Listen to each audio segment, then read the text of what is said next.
안녕하세요. 도산대로 빌딩C입니다.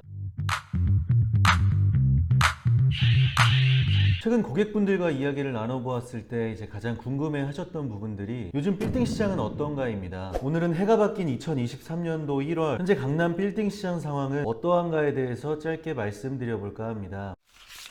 현재 거래량이 상당히 줄었습니다. 금리 영향이 가장 큰데 우선적으로 매수자분들의 스탠스가 많이 차분합니다. 작년부터였죠. 정말 기회를 보려는 몇몇 분들을 제외하고는 대부분이 관망기에 있습니다. 그래도 새해 초 1월이 주는 힘은 좀 대단한 것 같습니다. 해가 바뀌면서 작년보다는 슬슬 움직이시려는 분들이 조금씩은 더 보이기 시작했습니다. 아마 금리 인상 속도지 않을까 싶은데요. 연준의 긴축 기조를 조금 더 지켜봐야겠지만 경기 침체 부담 때문에 추가 인상 없이 기준금리를 동결하거나 종료하는 시점을 기대하는 수요가 있어서인 것 같습니다. 그리고 가장 중요한 건 매도자분들의 매도 문의가 좀 계속해서 늘어나고 있습니다. 일부 지역들은 금액을 떠나서 거래가 끊긴 지역들까지도 볼 수 있습니다. 강남의 경우에는 체감이 조금 덜한데요. 가끔 큰 폭으로 가격이 내려와서 거래되는 물건들도 종종 있습니다. 강남은 정말 이면에 들어가 있는 건물들도 평당 1억 원 수준이 좀 넘어가는데요. 최근 저희 회사에서 거래한 사례 중에 평당 8천만 원 수준에 거래됐던 사례들도 있을 정도니까요.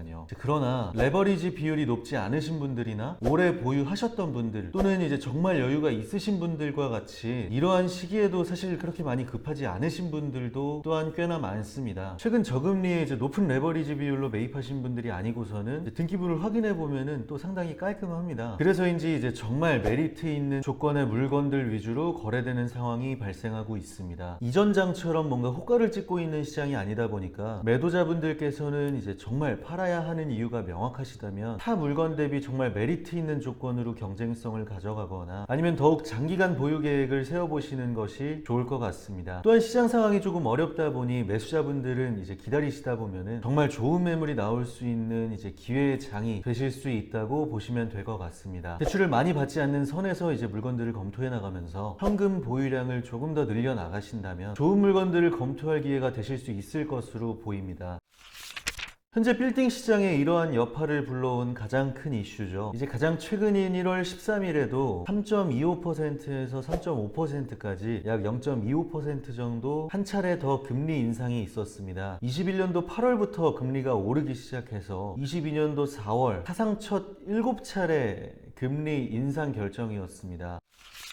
작년 10월에는 용도 변경이 그리고 작년 12월에는 멸실조건부 계약이 어려워졌습니다. 짧게 설명드리자면 제 가치를 못하고 있는 노후된 건물을 매입을 해서 근린생활시설로의 신축 및 리모델링 등을 통한 가치 개선을 한 다음에 시세 차익을 기대해 볼 수가 있었습니다. 노후된 건물들 중 대부분이 노후된 주택 비율이 좀 높았습니다. 그러나 주택의 취득세 중과 및 대출 규제로 매입이 어렵다 보니 방금 전 건물의 용도 변경이나 멸실을 통해서 근린생활 시설이나 나대지 상태로 만들어서 주택 취득세 중과 및 대출 규제 부분에 있어서 이득을 좀 취할 수가 있었습니다. 작년 10월에는 용도 변경이, 작년 12월에는 멸실 조건으로 진행하던 부분에 유권 해석이 변경되어서 매도자분들의 입장이 좀 많이 바뀌었습니다. 1세대 1주택 비과세나 장기 보유 특별공제를 받기 위해 주택으로 매도해야 하는 매도자분들이 건물 매각 시 주택으로 인정해주는 시점이 바뀌었기 때문입니다. 이전 용도 변경 및 멸실 조건부 계약 시 매도자의 주택 기준일을 계약일 시점으로 보아 매도자는 주택으로 팔고 매수자는 잔금 전 용도 변경 및 멸실 조건 이행으로 근린생활시설 및 나대지로 취득할 수 있었습니다. 주택의 여부를 계약일 시점으로 보던 해석이 양도일 시점으로 유권 해석이 변경되어서 주택으로 팔아야 양도세 이득을 보는 매도자분들에게 있어서는 조건을 협의보기가 조금은 어려운 상황이 되었고 그만큼 시장에서의 조건 맞는 매물의 비율이 상대적으로 많이 줄었습니다. 그래서